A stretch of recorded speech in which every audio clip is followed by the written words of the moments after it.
इतना ज़्यादा develop country चीन, वहाँ भी कैसे हादसे हो जाते हैं। देखिए, एक कहावत है, होने को कोई टाल नहीं सकता है, और ये चीज़ें सही हुआ। किस फैक्ट्री में और वहाँ पर कितने लोग मरे, कोयला फैक्ट्री में कार्बन मोनोऑक्साइड के कारण कैसे ब्लास्ट हो सकता है, कैसे विस्फोट हो सकता है, ये सारा सब चीज़ हम लोग इस वीडियो में समझेंगे। चलिए चलते हैं वीडियो के थ्रू चीन। देखिए यहाँ पर क्या हुआ, चीन के शांगसी प्रांत में हुए भीषण कोयला खदान विस्फोट ने पूरी दुनिया को झकझोर कर रख दिया। इस दर्दनाक हादसे में कम से कम 82 मजदूरों की मौत हो गई है, जबकि कई लोग लंबे समय तक खदान के अंदर फंसे रहे। बताया जा रहा है कि हादसे से पहले खदान में कार्बन मोनोऑक्साइड गैस का स्तर तेजी से बढ़ गया था। अब देखिए यहाँ पर बार बार कार्बन मोनोऑक्साइड गैस का जिक्र आ रहा है। मैं थोड़ा सा अगर आपको बताऊं, कार्बन मोनोऑक्साइड गैस ऐसा गैस है, ये जहां भी ज़्यादा बढ़ेगा वहां आग लगने का ज़्यादा संभावना है। यानी अगर आग लग जाता है तो कार्बन मोनोऑक्साइड गैस अगर ज़्यादा होगा तो फिर उसको दिक्कत होगा बुझने में, उस आग को और ज़्यादा तेज़ी मिलेगा।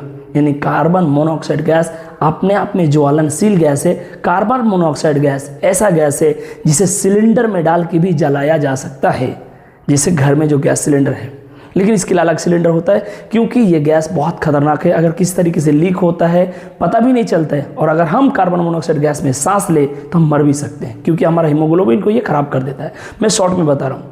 तो देखिए, कार्बन मोनोऑक्साइड गैस बहुत ज़्यादा बढ़ रहा था। उसके बाद जब आग लगा तो इसने और आग को सपोर्ट किया और भयंकर ब्लास्ट हो गया, और 82 यानी 82 लोगों का एक जगह में मौत होना बहुत बड़ा हादसा है, तेजी से बढ़ गया था। जिसके बाद जोरदार विस्फोट हुआ। यह घटना चीन के पिछले एक दशक के सबसे बड़े कोयला खदान हादसों में से एक मानी जाती है। सोचिए, पहले 10 साल में चाइना में ऐसा नहीं हुआ है जो इस बार हुआ है। हादसे के बाद चीन सरकार ने बड़े स्तर पर राहत और बचाव अभियान शुरू किया तथा पूरे मामले की जांच के आदेश भी दिए। जो चीन सरकार है उन्होंने, यानी शी जिनपिंग ने, उन्होंने वहाँ पर अपने जो उप प्रधानमंत्री उसको भी भेजा। उसके बाद वहाँ पर लोगों को राहत के लिए एम्बुलेंस वगैरह का भी इंतज़ाम करवाया, और बहुत ज़्यादा वहाँ का खबर ले रहे हैं कि क्या और किस हिसाब से और राहत पहुँचाया जा सके। देखिए, यह हादसा न केवल अनेक परिवारों के लिए अपूर्णीय क्षति है, बल्कि खनन सुरक्षा मानकों और अवधि। तो उन्होंने बताया कि भाई ठीक है, इसके बाद जो भी हुआ है वहाँ जो कोल माइंस के जो ऑनर है उनसे बात करेंगे, शी जिनपिंग ने कहा, और घटना का अच्छे से जांच होगा कि ऐसा घटना कैसे हो गया, क्योंकि हर एक चीज़ के लिए एक एक पैरामीटर, एक एक जगह में एक एक चीज़ सुरक्षा के लिए मीटर लगा हुआ रहता है। चाहे कार्बन डाइऑक्साइड का लेवल हो, मीथेन गैस का लेवल हो, या कोई भी जो गैस जो हादसा कर सकते हैं, उसके लिए फैक्ट्री में हर एक चीज़ होना चाहिए। अब देखिए, हम समझते हैं कि एक्चुअल में ये चाइना में कौन सा जगह है। ये आपका चाइना, और ये है बीजिंग, चाइना का कैपिटल। और बीजिंग से लगभग 520 किलोमीटर दूर, लगभग 520 किलोमीटर दूर यह हादसा हुआ है बीजिंग से, जहाँ पर 82 लोग मारे गए हैं। अब देखिए, अंदर का अगर आपको दिखा जाए तो जो अंदर है, ये अंदर का जो है, ये उसका बाहर का, उस खदान का बाहर का दरवाज़ा है, और इसका अंदर का जो दिखाया गया है वो आपका कुछ यहाँ पर इस वीडियो में जो मैं आपको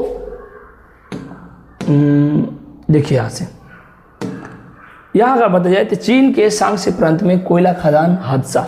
चीन के शांगसी प्रांत में कोयला खदान में भयंकर विस्फोट हुआ। कम से कम यह हादसा चीन में पिछले, ये देखिए, ये पॉइंट जो है मैंने ऑलरेडी आपको बताया, जो पॉइंट्स यहाँ पर आया हुआ है, यहाँ से कुछ ये जो पॉइंट्स है कुछ नए पॉइंट्स है। जिस समय धमाका हुआ उस वक्त खदान के अंदर 247 मजदूर मौजूद थे। 247 काम कर रहे थे। अब यह साफ नहीं कि कितने लोग अब भी अंदर फंसे हुए हैं, अभी तक क्लियर पता नहीं चल रहा है कि कितने लोग फंसे हुए हैं, और बचाव अभियान जारी है। यानी यह शुक्रवार का घटना है, ये कल का घटना है।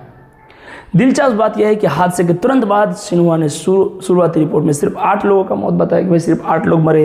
जब और अच्छे से पता चल रहा है कि भाई मृतकों की संख्या बढ़ रहा है, तो धीरे धीरे पता चला कि 8 से ये 82 हो गया।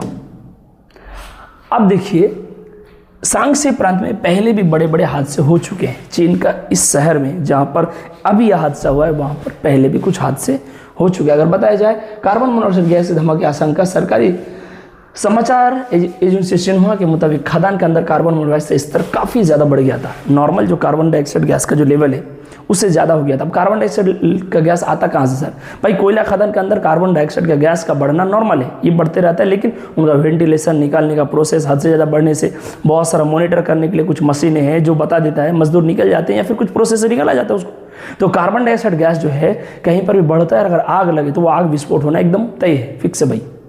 तो बोल रहा है ऐसा हो गया, तो माना जा रहा है कि इसी वजह से विस्फोट हुआ है। फिलहाल हादसे के असली कारण की जांच की जा रही है। जिनपिंग ने कहा कि सभी क्षेत्रों सरकारी विभागों को इस हादसे के सबक लेना चाहिए। जिनपिंग ने इतना जल्दी बहुत सारा स्टेटमेंट दिया। सबसे पहले तो वहाँ पर राहत के लिए बहुत सारा चाहिए, उसके बाद फिर उन्होंने बोला कि भाई जो भी अभी सरकारी विभाग है उसको इससे सबक लेना चाहिए, कार्यस्थल सुरक्षा को लेकर सतर्क रहना चाहिए और बड़े हादसों को रोकने के लिए जोखिमों की पूरी जाँच करनी चाहिए। उन्होंने यह भी कहा कि चीन में बारिश का मौसम शुरू हो चुका है, इसलिए बाढ़ रोकथाम आपदा प्रबंधन पर भी विशेष ध्यान देना जरूरी है। उन्होंने कहा कि भाई चीन में बारिश का भी मौसम चल रहा है, पता चला इससे निकले फिर बाढ़ आ गया, उससे निपट नहीं पा रहे हैं, तो बाढ़ वगैरह को कंट्रोल करने के लिए या फिर बाढ़ जो आ रहा है उससे राहत के लिए भी हमें अभी से ही काम शुरू करना पड़ेगा, तैयार रहना पड़ेगा। उप प्रधानमंत्री जो है हादसे वाली जगह पर पहुंचे। चीनी सरकारी मीडिया के मुताबिक उप प्रधानमंत्री झांग गोकिंग और स्थानीय प्रशासन के वरिष्ठ अधिकारी भी हादसे वाली जगह पर पहुंचे। वे राहत और बचाव अभियान की निगरानी कर रहे हैं और आपातकालीन कार्यों का निर्देश दे रहे हैं। चीन ने बीते साल में खदान सुरक्षा नियमों को सख्त किया गया है, लेकिन इसके बावजूद वहां खदान हादसे लगातार होते रहे। चीन कई बार ये कोशिश किया कि बड़े बड़े खदान का जो नियम है उनको और टाइट और सख्त किया कि भाई वहाँ के ऑनर्स को बहुत सारा और रूल रेगुलेशन फॉलो करना पड़ेगा, ऐसा हुआ तो ऐसा होगा, ऐसा होगा, लेकिन उसके बावजूद भी हादसे हो रहे हैं। कोयला उत्पादन बढ़ाने के दबाव और कई जगह सुरक्षा मानकों में लापरवाही इसकी बड़ी वजह मानी जाती है। इससे पहले फरवरी 2023 में इनर मंगोलिया के शिनजिंग इलाके में एक उपनष्ट खदान में भूस्खलन हुआ था, जिसमें 53 मौजूद की मौत, यानी 2023 में एक और अलग हादसा हुआ था, आग लगने वाला नहीं, जहां पर 53 लोगों का मौत हो गया है। देखिए वैसे अगर हम समझते हैं हमारे हिसाब से जो मौत का आंकड़ा है वो किसी का परिवार है, वो किसी का ज़िंदगी है, किसी का लाइफ है, किसी का बेटा है, वो किसी का बाप है, किसी का दादा है, किसी का नाना है, किसी का घर का चिराग हो सकता है। इसीलिए ये मौत को सिर्फ आप ऐसे मत देखिए कि हाँ भाई टीटू लोग मर गए, चाहे वो किसी भी देश का इंसान मरता हो, किसी भी मजहब का इंसान मरता हो, किसी भी काम व्यवसाय से जुड़े हुए लोग मरते हैं। हमारा ये दिल कहता है कि ऐसा हादसा नहीं होना चाहिए, क्योंकि इस हादसे से न जाने कितने बड़े बड़े घाव बनते हैं और वो घाव कब तक भरेंगे नहीं भरेंगे कोई नहीं कह सकता। शांगसी प्रांत में पहले जो बड़े हादसे चुके हैं। शांगसी प्रांत चीन का सबसे बड़ा कोयला उत्पादन क्षेत्र माना जाता है। चाइना का सबसे बड़ा जो कोयला जहाँ से निकल रहा है वो क्षेत्र वही है जहाँ पर यह घटना हुआ। देश की ऊर्जा जरूरतों का बड़ा हिस्सा ये खदानों से पूरा होता है। हालांकि लगातार उत्पादन के दबाव की वजह से यहाँ सुरक्षा को लेकर सवाल भी उठते हैं। मेन बात है कि भाई चीन में आज भी बहुत सारा चीज़ कोयला पर निर्भर है। कोयला पर निर्भर है इसका ये मतलब नहीं है कि चीन डेवलप नहीं है, भाई बहुत डेवलप कंट्री है चीन।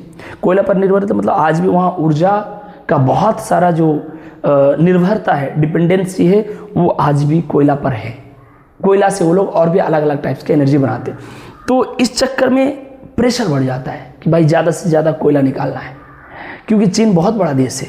और जब ऐसे प्रेशर आते हैं तो लोग फिर कई बार सुरक्षा को नज़रअंदाज कर देते हैं, और जब सुरक्षा नज़रअंदाज होता है तो फिर ऐसे घटने होते हैं। हालांकि लगातार उत्पादन दबाव यहाँ पिछले महीने भी शांगसी के लुंगरी इलाके में एक खदान हादसा हुआ जिसमें 4 मजदूरों की मौत हो गई थी। पिछला साल 4 मजदूर मौत। अब ताज़ा विस्फोट से एक बार फिर चीन के खदान सुरक्षा स्तर पर गंभीर सवाल खड़े हो रहे हैं। चीन में अब भी ऊर्जा के लिए बड़े पैमाने पर कोयलों का इस्तेमाल किया जाता है। देश के आधे से ज़्यादा ऊर्जा जरूरत कोयले से पूरी की जाती है, जो मैंने आपको बताया। आज भी चीन में जो एनर्जी है उसमें 50% एनर्जी कोयला से निकाला जाता है। तो कोयला तो भाई बहुत ज़्यादा ज़रूरत है। जब ज़रूरत है तो हड़बड़ी के चक्कर में कई बार जो कोयला खदान का जो ऑनर होता है या फिर जो ठेकेदार होता है वो गड़बड़ी कर बैठता है, वो नज़रअंदाज करता है, वो प्रिकॉशंस को भूल जाता है, वो सुरक्षा को साइड करता है, जिसका हर एक बार हमेशा इसका भुगतना पड़ता है मज़दूरों को, क्योंकि वो गरीब होते हैं। इसीलिए ध्यान रहे, हम कहीं भी रहते हैं, हमारे अंदर में जितने भी लोग काम करते हैं, हमें चाहिए उनका सुरक्षा भी हमारा कर्तव्य है, और हमारा काम में एक अहम काम वो भी है कि हमें उनका भी सुरक्षा का ध्यान रखना चाहिए। हाँ भाई, मैं कई बार बोल रहा हूँ, अगर आप लोग को वीडियो अच्छा लगे तो उस चैनल को सब्सक्राइब कीजिए, वीडियो को लाइक कीजिए और हाँ कमेंट कीजिए।